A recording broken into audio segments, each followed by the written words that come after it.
as you're probably aware, that television is not really television anymore.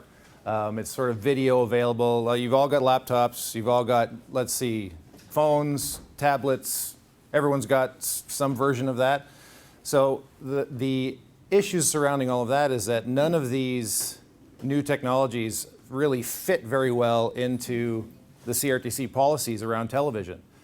And there are there's so many issues tied into television that they don't really foresee what the future is going to be. It's not very linear anymore because content just kind of goes out everywhere, all over the place.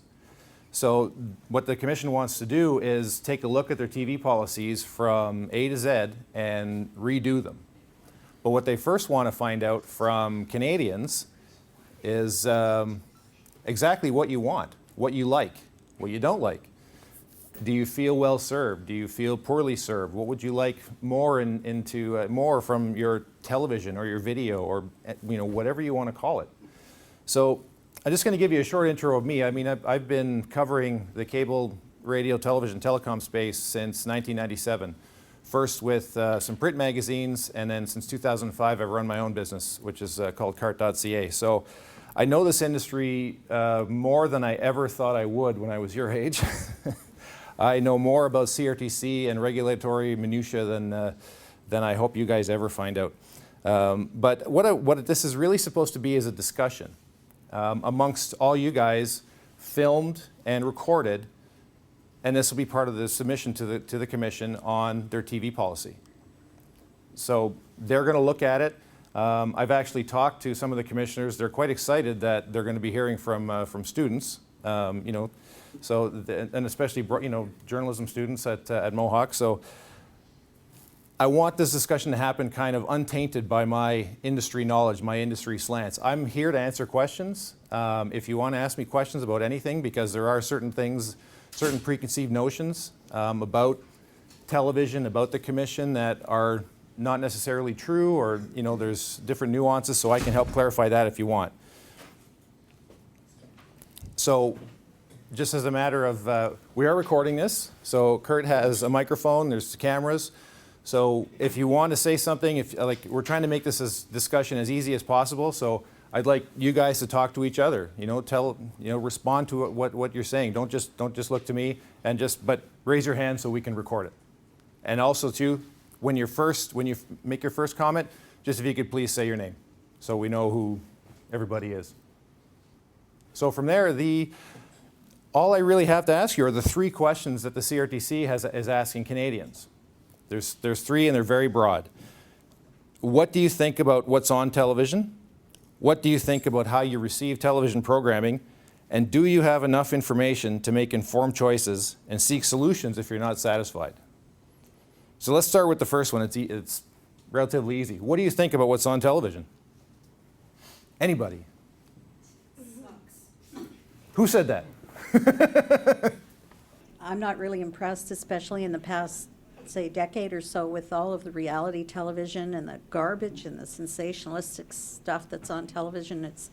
I don't know what I'm paying for. I'm a sole support student, and I pay my own bills every month, and I pay through the roof like everyone else. It's expensive to have cable and internet, and I don't like what I'm seeing on television. I don't think there's a lot of quality programming. News or dramatic or all of comedy? It. Well, the news I like. I mean, obviously I watch that for my course, but I would say the programming, the entertainment aspect of things. I watch a lot of public TV. I watch Nat Geo Wild. I watch learning TV type programs, and I like nonfiction, movies, that type of thing. But I don't really, as far as the sitcoms are concerned and that type of thing, I really don't find that they have any substance. I guess I'm fortunate because I am an older student, so I harken back to the days of the sitcoms in the 60s and 70s, and they were genuinely funny, like comedy back then and that type of thing. They were really funny, and today it's just a lot of smut, and it's a lot of non-thinking stuff. All right, right beside you. Your hand was first. All right, we've got one up here too. I agree with Mary. I don't think anybody has the time to watch TV anymore, especially the stuff that's on TV. most people are going online just to watch if they want to catch up with TV or anything. But I agree that there's nothing really on TV worthwhile watching, and especially if you're looking for some news, most people are online, especially the youth. So I don't think it's worth the pay for TV anymore. We have one more over there. I can right it. Okay, right there. Good. I'm Christina Ike, and I totally disagree with the whole thing about how there's nothing good on TV right now, because I think that there's so many good shows right now, considering like Sons of Anarchy, How I Met Your Mother, like all those really good shows that are right now that everybody's following. I'm not having any problems with them. Like, it's not, I don't know, like Breaking Bad, like all those really good shows, like Dexter, like I'm addicted to all those shows. And I think it's gotten better over the past few decades, show-wise, like, I don't know, that's just my perspective, but. Okay. We've got two back there and then one up here. Just with some of the stuff on TLC, though, like we get Toddlers and Tiaras, Real Housewives of Orange County. Like, that's trash. Like, it's just a bunch of people yelling at each other. Like, What? You're not learning anything from that? It's the learning channel? Like, how can you learn anything from that? It's complete garbage. So, like, to go along with Mary, like, I prefer classic television shows, like that 70s show. Like, I know this is going to sound weird, but Sabrina and the Teenage Witch from 1990. It was an amazing series. Like, come on, we all remember it. Preach. Like, this is the stuff we remember, but nowadays, as we get older, like, my kids will remember Real Housewives of Orange County. That's going to be a classic show one day. So, like, that it's frightening now. Right beside him had her hand up too. I'm Carly Prince. I kind of agree with that, and I kind of disagree with that. I think it all varies, especially with age, like Tyler said. A lot of younger people, not to like diss anybody up in here, but like 17 and younger seem to like all that crap, yelling at each other and the drama and all that. But like our age and older, we prefer more of the shows that like can get you into it and are a little bit more serious, but still funny and fun. So I think it really varies with age more than anything. Kurt, we've got one up here too. I make you run. The fact of what's on TV today, and even say in the past, is kind of based on the taste of people of today, like the youth of today and past, and possibly the future.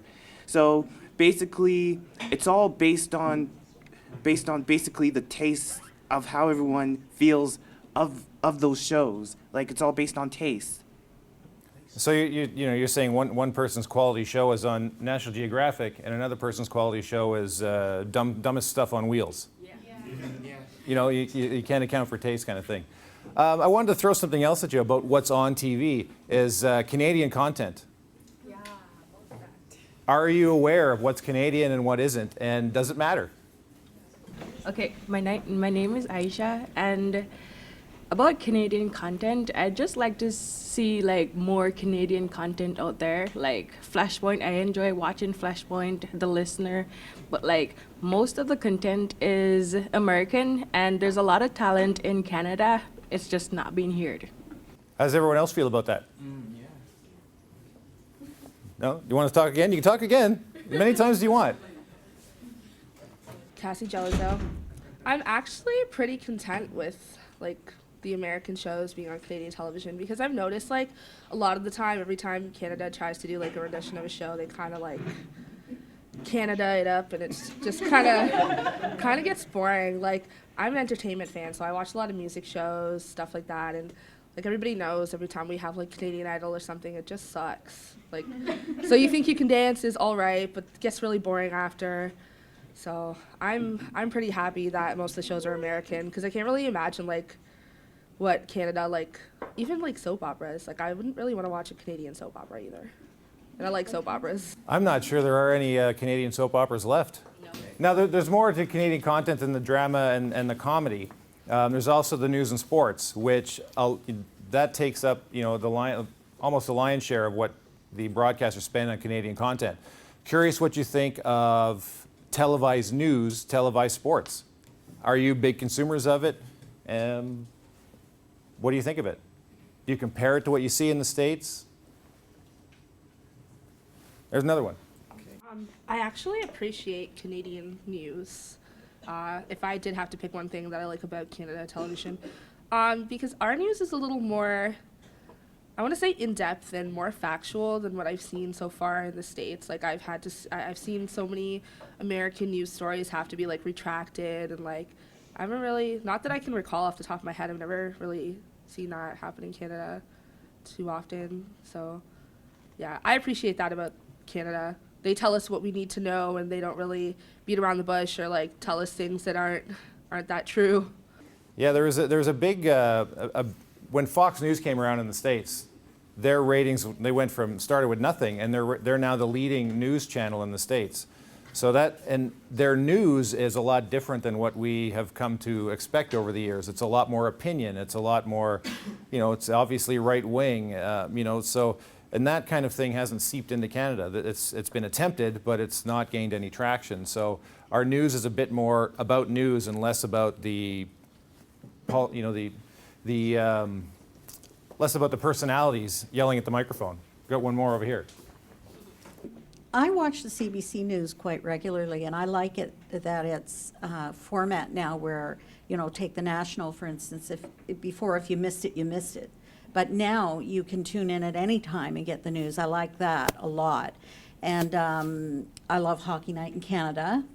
And I sometimes watch the Sunday morning scrum on CBC. And I watch CNN quite regularly too with Anderson Cooper. And they have panels that discuss things, and it almost just ends up being a shouting match. But I watched a panel last week with Peter Mansbridge, and it was just so controlled and respectful and factual, and it was a really good discussion, an informed discussion.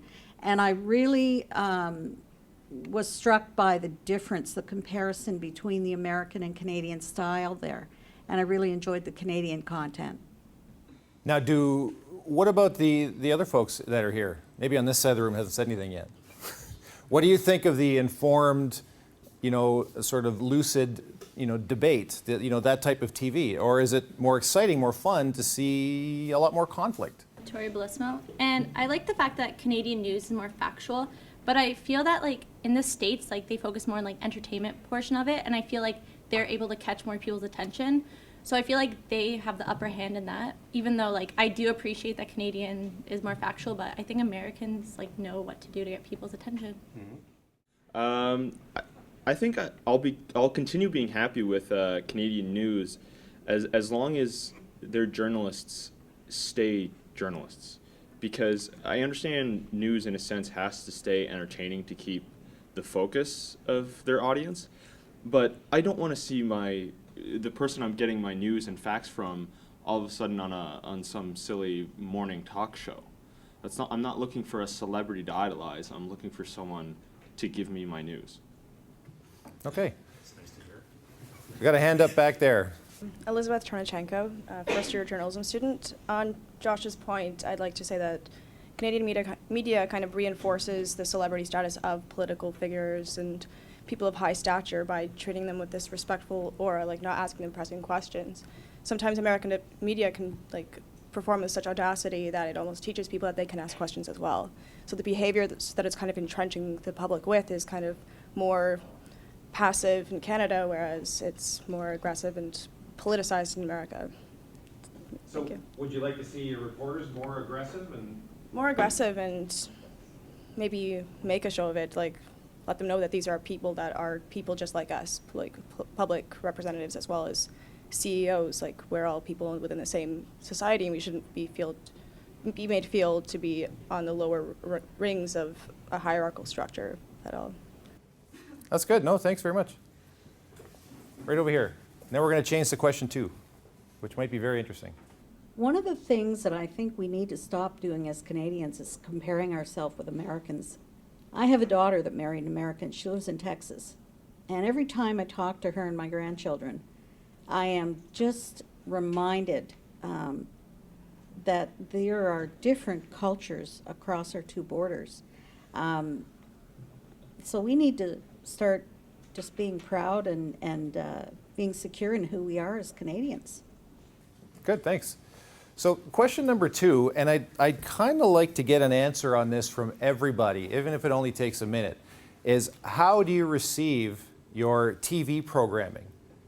Is it, and it doesn't have to be TV programming, it just needs to be video. How do you receive your video, your entertainment, your news, your sports? I'm talking online, mobile, Netflix, maybe just regular TV, maybe you like radio, I don't know. Who wants to go first? How do you receive your TV? And I receive most of my TV from my actual TV, but every time I want to watch a movie, I use Netflix on my phone. I mostly use my computer, online, Netflix, YouTube. I rarely use my TV for cable, but it's mainly because I live in a basement, but But yeah, mostly computer. I don't watch TV. For the most part, just Netflix, and just on my Xbox, I just kind of scroll through YouTube and watch whatever is relevant. Mostly I receive my TV through my TV, and mostly when I miss certain parts of a show I missed, then I catch it online at any website where a certain or recent episode have been uploaded. Honestly, I just use the TV for the Weather Channel. I just listen to 102.1 The Edge for everything, personally. And for TV, I watch HGTV. I watch the majority of my stuff actually on my mobile phone. I don't watch a lot of TV. Probably unlike everybody else in Canada, I'm a huge baseball fan. So I actually downloaded the MLB.com at-bat application, and you pay a $20 subscription. You can watch every single game of the season right on my phone. I'm Vinasha Menka. I view most of my TV online. If it's a television show that's aired on TV, if I miss an episode, I like to watch it online. There's no interruptions from commercials. And I'm also into webisodes also. I find that very interesting. I usually do more of online because I don't have cable. But if I did have cable, I'd rather choose TV than go online and watch stuff. Why is that? I don't know. I just like sitting down, staring at the television better than the computer screen. I'm Morgan Schoaf, and I only watch it on my computer, ever. Okay. Yeah. I'm Christiana Machado, and I only watch it online. I don't have time to watch TV. So I usually end up missing my favorite shows, so I just catch up online. On your laptop, on your phone, what do you? On my laptop. Okay, so it's a bit of a trend. A lot of watching it on your computer, that's fine. This is the way of the world. Now, I was curious if you could all raise your hand. How many of you, where you live now, do you have a cable, satellite, or another pay TV subscription? So that's still the majority of you. Now, how many of you have it because it comes with high-speed internet and that's really what you want? Okay, the parents take care of that, no problem, all right. But you do have internet and television in your home. Okay. If presented the choice, if you said, well, what do I keep, internet or TV? Easy decision? Internet. Yeah, easy. So do you find any frustration when you hear of a piece of content, whatever it is, do you find frustration that you can't get it in Canada? Yeah, sometimes I'm kind of upset when I want to watch a television show and it's only available on a certain online site that I can't get because I have because I am in Canada. I also going back to the first question about whether there's good content on TV. I think there's so much with especially shows such as Dexter and Breaking Bad that when you go to Netflix to watch it all, it's frustrating when they only have a few episodes because it's the Canadian version. Or how about when you go to open a video or watch a video and it's this isn't available in your country? Well, what am I supposed to do? Go fly to the States so I can watch this show? How many of you know how to get around that? All right. So, Jamie, you need to ask your classmates how to get around that. I am not going to tell you how. I also know how, but I'm not going to say it out loud because I'll just kill my own business. Anyway, there's more comments over here. Hi, it's Alex again. I used to have Canadian Netflix, and they had nothing I liked, so I switched to American a couple weeks ago. I love it. I can get all the shows I want. I can get all the movies I want. And with Canadian Netflix, there was literally nothing. Even if I saw a movie or a show I liked, I would go there and the screen would just be black, or it would freeze, or there'd be no sound, or the subtitles were in Russian, which I don't understand. So honestly, I would give American Netflix 2 thumbs up. It's way better than Canadian. Yeah, I have to agree completely with what Alex is saying. If we share so many American shows on our Canadian TV, why is there two separate Netflix? Like, Canadian Netflix, there's literally nothing to watch. So you have to go online and illegally do an IP address and all that stuff just to get American Netflix. It's like if they just merge them together, put the most popular shows from American Netflix on Canadian, like everyone would be happy with it. Now, do you know why it's like that? Does anyone know why it's like that? Bingo. It's broadcasting rights. It actually has, if anyone's thinking it has anything to do with the CRTC, it actually doesn't.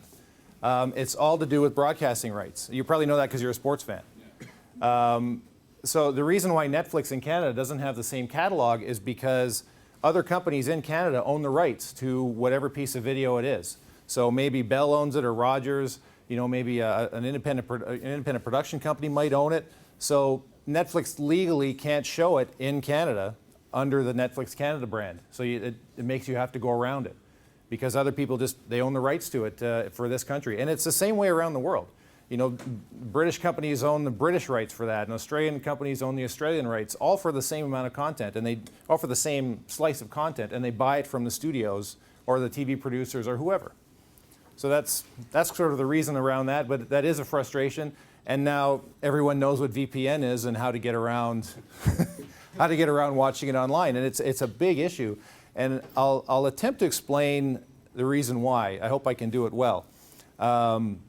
It's a big issue for the industry as a whole, and this is part of the reason why the TV review is being undertaken, because as more and more Canadians source their content online and they cut off their cable bill, that's the worry. They're going to cut off the cable bill, the video portion of their cable bill. So 5% of your satellite, telco, TV, or cable bill goes to the Canada Media Fund or another Canadian content producing production fund. So let's just take the Canada Media Fund for an example. It's a $350 million fund, mostly that comes from your cable, satellite, or telco TV bill. And all that money is split up among the CBC and the broadcasters and independent producers to make Canadian content. But if people are cord cutting from cable, that money starts to go away, starts to dwindle. And the amount of money that the cable companies and telephone companies make from internet and from phone doesn't get into the Canada Media Fund. It's not allowed to go there. So that is part of the reason why the Commission is doing this, because they're worried about the funding of Canadian content, because it's always been something the industry has had to have been coerced into doing, which is the reason why we also have historical shows like The Littlest Hobo and really weird game shows, if you wanted to look those up. So, does anyone want to comment on the sort of strangeness of that, or if maybe you already knew some of it beforehand? What are the explored alternatives for that funding? Could you looking at taxes for private broadcasting companies within Canada or international broadcasting companies? Has there been anything explored? There have been things explored or talked about, I guess. It's just something that probably can't be done, has been the assumption. You can't force Turner Networks or Netflix or whatever to pay into Canadian content here. They just won't do it. They're not Canadian companies. They'll just flat out refuse to do it. And if it comes down to it, they'd even pull their signal away from Canada. You know, if it comes down to a law, if you look at this, the new pick and pay thrust, have anyone heard about that in the news? Where the government wants to sort of force the channels to be sold one at a time. The American channels like CNN and A&E, they do not allow their channels to be sold that way anywhere. And if forced to do that in Canada, they'll pull their signal. So if we're into a forced pick and pay, and the American companies say no, we're going to have the American channels in your basic cable because they have to be in basic cable, or they won't be here. Meanwhile, the Canadian channels all have to be sold one at a time. It's a really weird thing that might happen. Another one right here. With regard to the pick and pay, Mr. Kevin Kroll is president and CEO of Bell Media, and he's been quoted as saying, when buying less, and I'm quoting here, when buying less less, the unit cost is going to be much higher, and overall saving, if any, may be small. And the thinking behind it is to save Canadians money in the end. So talk to us about what you think about his quote. Big media seems to be very concerned about companies like Verizon coming into Canada and that type of thing. What do you think about that? I'll explain it to you in a way I wrote about it not that long ago. Everyone's been to a convenience store, bought a bag of chips. Anyone been to Costco? You can get a big box of chips. So I was in Costco, and you can get a big box of 30 chips for, I think it was $16.50. And inside that big box is like Doritos and salt and vinegar and regular chips and so on, adding up to 30 bags. So $16.50 for that. But you have to take this box. You can't just take this chips and this chips and this chips for the individual price, 30 divided by $16.50. So, but if you go to the convenience store where you can buy that one bag of chips, that one bag is, let's say it's $1. So if you go to the convenience store and buy 30 bags of $1 chips, you're talking about $30 instead of $16.50. So that's really the principle, is that the more you buy, the less the unit cost is. So when it comes to TV, you like the Home and Garden Network, right? So when your family buys the Home and Garden Network, they're buying a whole group of channels. But what happens is you're not paying just for the Home and Garden Network. You're paying for all of these other channels, which sounds unfair. But if you're thinking about your neighborhood, there may be the Food Network in there, there may be a Sports Network in there may be something else in there, and people in your neighborhood all like that content. So what you're really doing is kind of sharing the bill, if you wanted to look at it that way. And that's the industry-friendly way to look at it. So that's really what Kevin Krull is talking about. And I actually heard him make that speech this week. So I was at the same event that he was speaking at. So. But let's face it, with more media convergence and these media companies conglomerating, I mean, the bottom line has always been and always will be the priority, right? So it's kind of like, you know, the little guy against Goliath, right? Yeah, the big companies, they're all public, they all have shareholders. There's a general fear, I think, among most consumers that they're getting screwed somehow. Is that fair to say? You feel like you're paying too much for phone and for TV and for internet? See some heads nodding up and down, maybe, yeah. You know, so that is a big concern. And the companies themselves actually could do pick and pay if they wanted to right now. There's nothing standing in the way. You know, there are some regulatory limitations. There's certain, you know, when the cable companies put together a cable package, there have to be some Canadian channels in the package. You know, when Canadian channels are airing whatever they're airing, there has to be a significant amount of Canadian content in what they're airing. But they can do pick and pay if they want, and some companies are. Cogeco not in Hamilton, unfortunately, but Cogeco in Montreal, Videotron in Montreal, and Eastlink out in Halifax are offering some channels one at a time. But they're offering them at, say, $3 a channel. So you can buy them one at a time for $3 a channel, or you can buy 15 channels for, I forget what the price is, or 20 channels for $20. So the more you buy, the less the unit cost goes down. And you never know what your household is going to be like. I mean, how many people live on their own? So you can decide for yourself what you want to watch and what you want to pay for. And I'll let you in just on my family. You know, my wife, I have 2 kids. My in-laws are from Italy. And so I pay for Rai Italia, which is $8 a month, but it's the only way I can get Rai Italia. I can't get it online, but I pay that $8 a month for the odd time my in-laws come over. You know, so there's always dynamics changing too that, you know, kind of builds in what you're willing to pay for. Yeah, I have to agree with just paying for a full package at once, because if you do that, what's a pick and choose? What do you call it? Pick and pay. Pick and pay. If you do that, if another show comes up but it's on a completely different channel, you're going to be like, oh, I want to watch that show, and have to pay for that. And then if that keeps happening, and you have people come and visit for months at a time, then you're going to have to buy more and more, and in the end, you're just going to be paying, I feel, more than you would have if you just paid for the full unit. You can go work for Rogers right now. I'll have to agree with buying the full package, because for one thing, if you have like other shows of your interest but on another channel, then chances are if you only have to pick and pay, then chances are you won't have a chance to reach anywhere near that channel for that particular show of your interest. So it's better to have for your of your own choice. It is better to have the full package for like any varieties of your interest than just having like, for instance, one thing and miss out on anything else. Because basically you don't know what you're missing. Anyone else want to respond to that? Do you have to say my name again? No, you're. Oh, okay.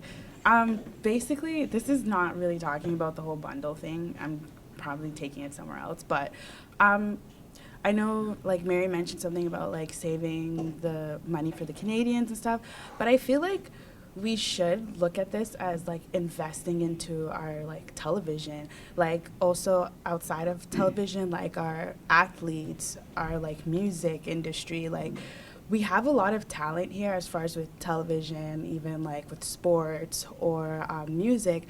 But they all have to go next door to the States, you know, to get their career started or to get people to notice them and stuff. So I don't really know how the whole business aspect of things work in Canada, but I feel like we do need to, like, invest more money into these things so that we can have something of our own as well, as great as the Americans, and become their competitors, like, for real. Anyone else want to respond to that? I was just gonna say about the whole like pick and pay thing that I think it sucks when you're talking to somebody and they're like, oh yeah, this show's on or this movie's on, and I'm like, oh, what station is it? Then I go and look and I don't have it. That's the worst feeling ever. I'm like, okay, well, might as well just die. I'm just kidding. But I would hate to have that happen to me 24/7. You know what I mean? Like, that would suck. So I don't think I would like that. But yeah. So have you ever gone ahead and searched, though, online for whatever that show, movie might be? And no one's going to come down and arrest you if you use the word BitTorrent and tell us that, if anyone's wondering. You know.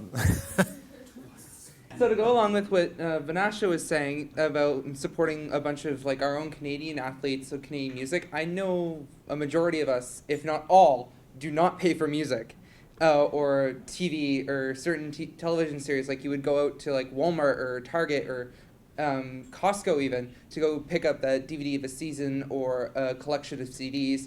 It's just because it's getting to the point where it's getting too expensive for a majority of students to afford, let alone if we live on our own and we're paying $3 a channel compared to $20. That's still a lot of money, because what if we only want to watch maybe 4 channels, right, of that $20 bundle, when we can just pay 4 times 3 is 12, if my math's correct. So like if we pay that $12 compared to the 20, it'd be a little cheaper for a student to afford 4 than a total of 20, you know? And now, would you be willing to, if that was offered to you, how would you want it delivered? You want it delivered with the coaxial cable, or do you want it over your computer? Because I'm always on the go, I'd like to have it online on a mobile site for my smartphone, my iPhone, or my iPod if there's wireless internet around, because I don't want to be lugging around a laptop all day. I'd rather just have a nice handheld device. So has anyone heard the term TV everywhere? I don't think so. No? That's Rogers Anyplace TV, for example, is an example of that, where you're able to pay for your cable subscription and have it with you everywhere. So you can log in on this and watch your TV channels, your content wherever you are. Would that option be interesting to people?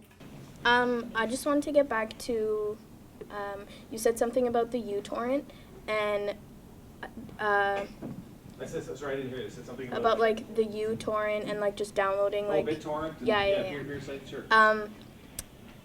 Not gonna lie, I do download TV shows, and it also like relates back to kind of like the bundle of like the channels and whatnot, because me and my sister, we used to watch American Horror Story on FX Canada, and then my dad found like this better deal, and we ended up switching to Rogers, whatever, and now we don't get the channel anymore. So you must have switched to Bell then, because FX isn't on Bell.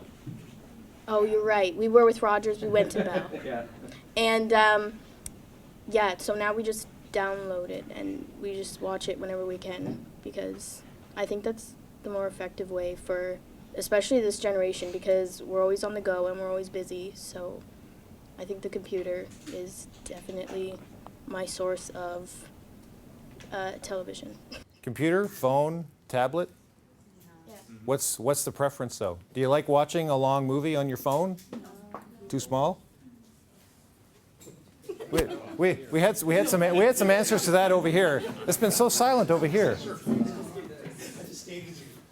So we have in this corner here, sort of tablet, phone. What do you prefer? TV?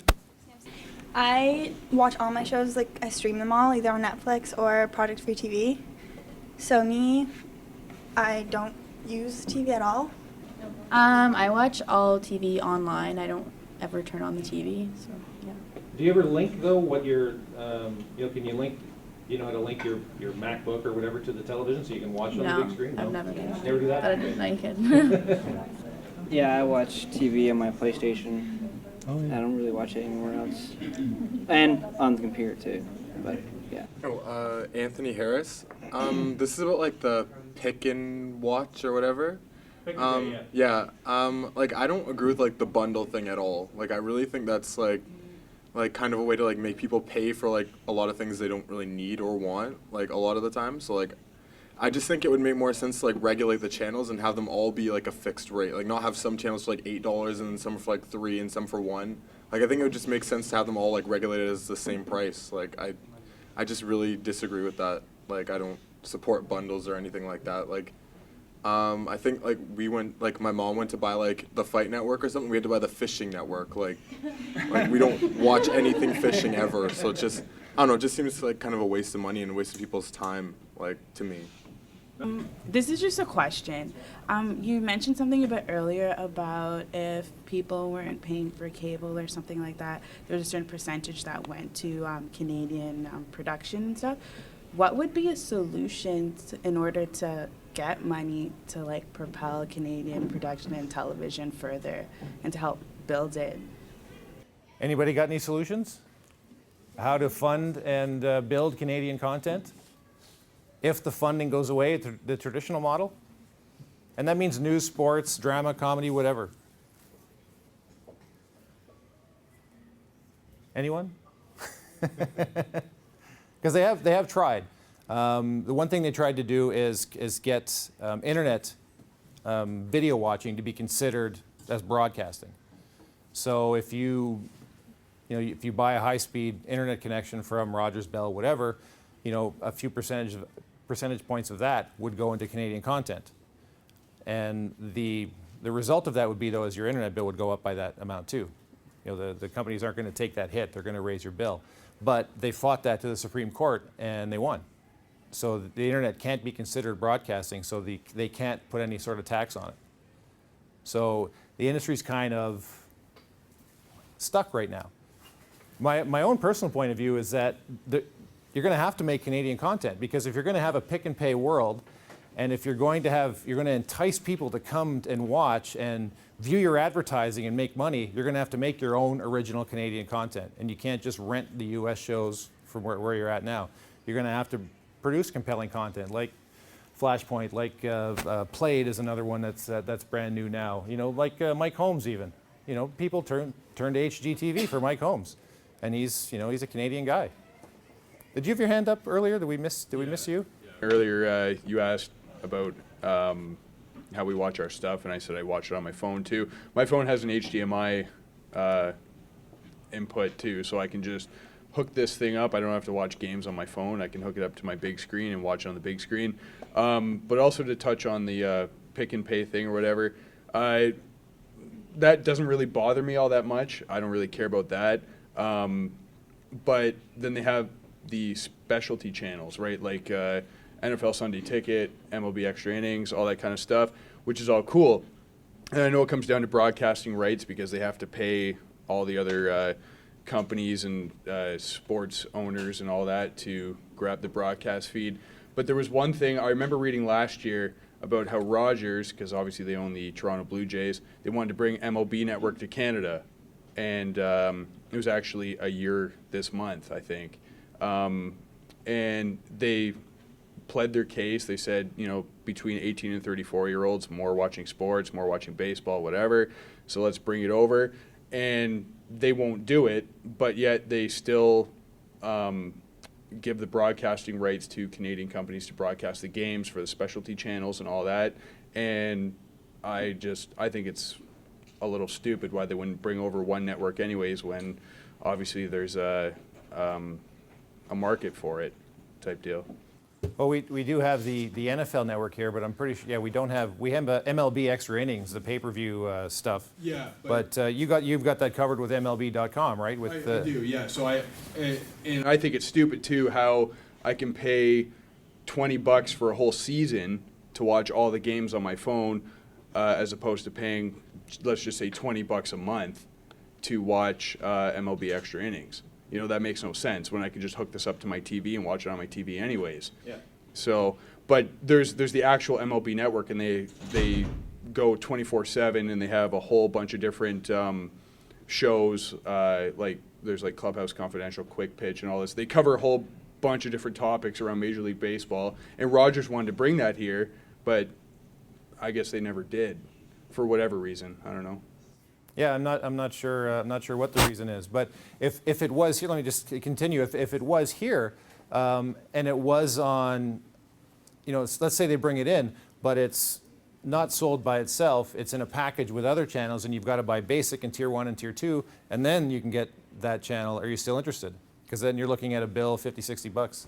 Yeah, and I have a feeling because it was Rogers that wanted to bring it over, they own Sportsnet, right? So they would probably include it in their Sportsnet packaging and all that, in which case I wouldn't care because I already have it.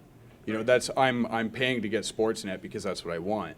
So that I'm okay with, but if it was anything else, no, I'd probably forget about it. But I just have that feeling because Rogers owns the Jays, they own Sportsnet, they own everything. They'd probably just bundle it with Sportsnet anyways.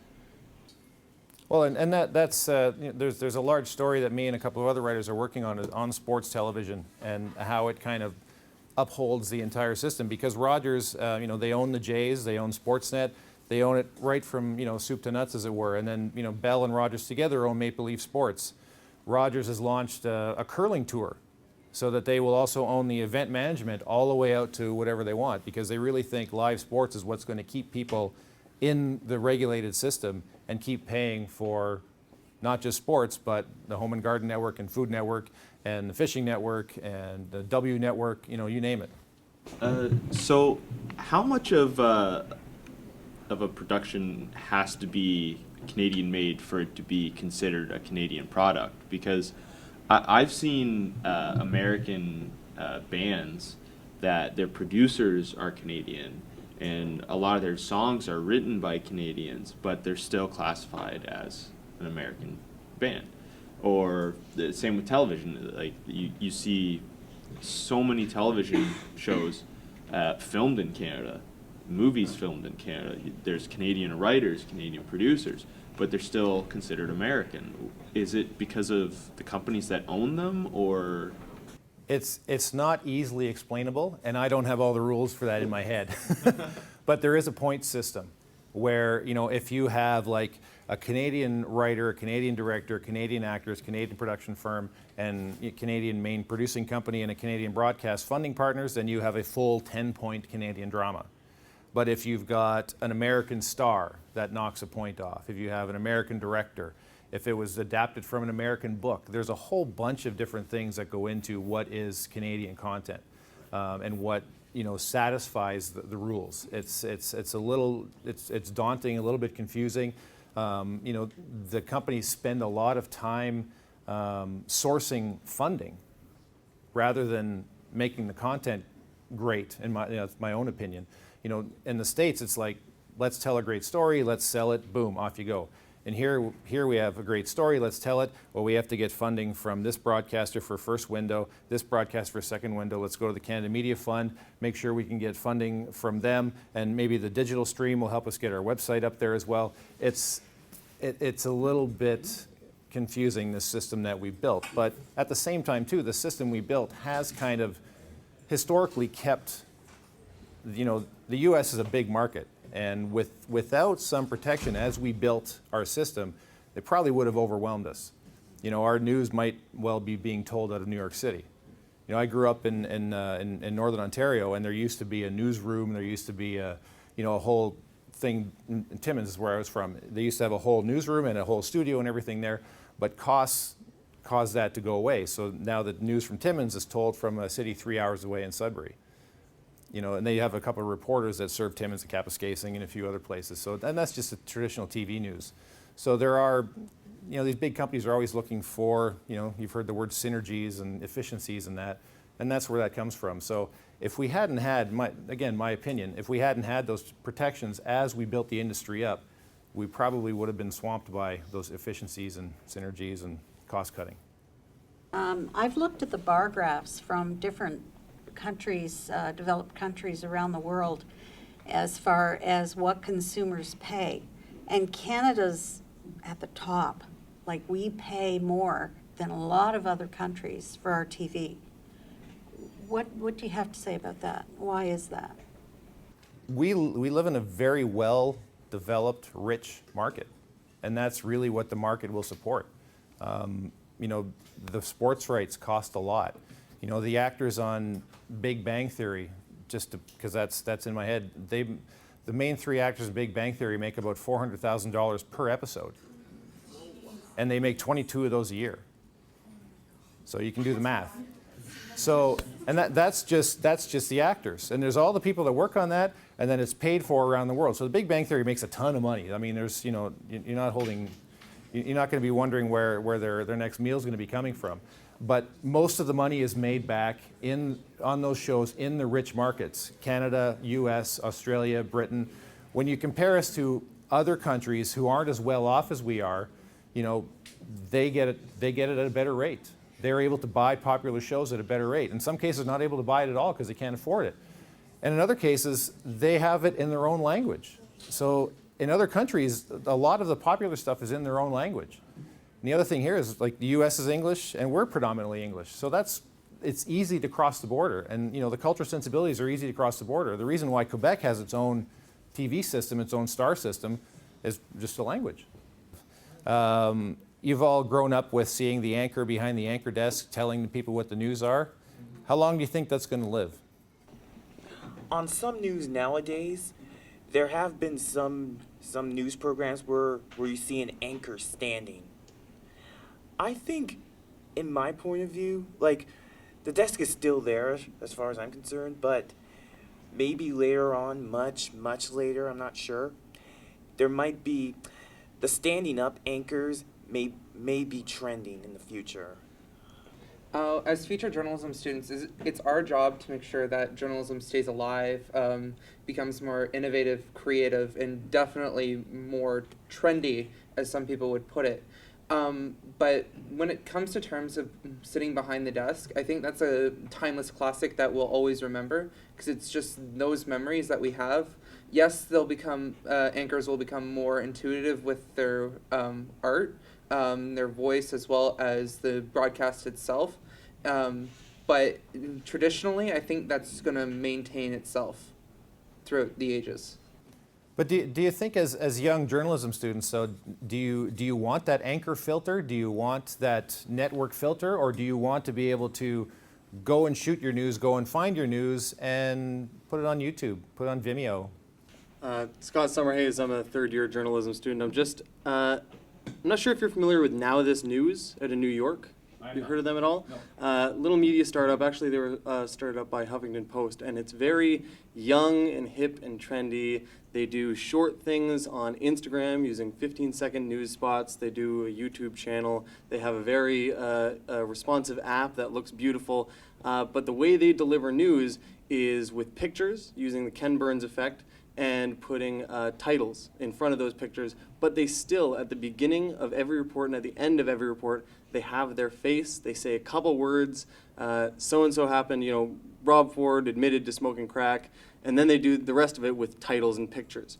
So while personally I don't know if behind the desk or standing up or any of that kind of news is going to last. You know, a half an hour program or 1 hour program with Peter Mansbridge.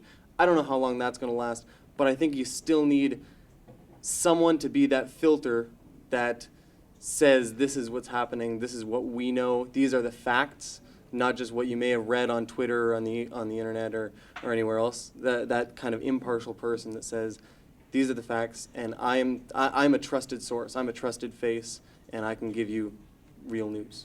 Are you happy with the depth of that news?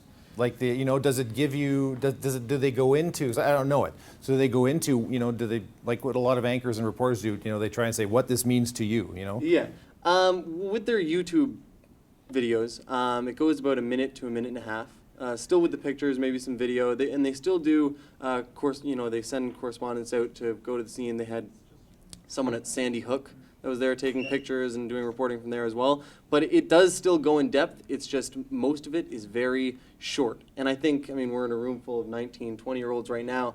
And I think what we want is Instagram, Twitter, things that we can go on, say, click, we read that 140 characters, then we click a button, and for 15 seconds, we get that information right there. And if we want to do more research later, we can. But at least we're getting our fill of it really quickly, and as he said, on the go. Yeah. Well, thank you very much, everybody.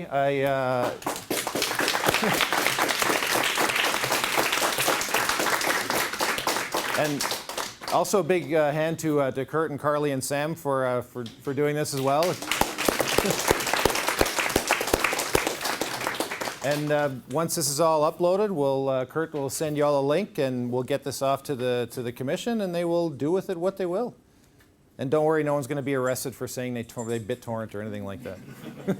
Right, Thank you. Everybody. That's all for today.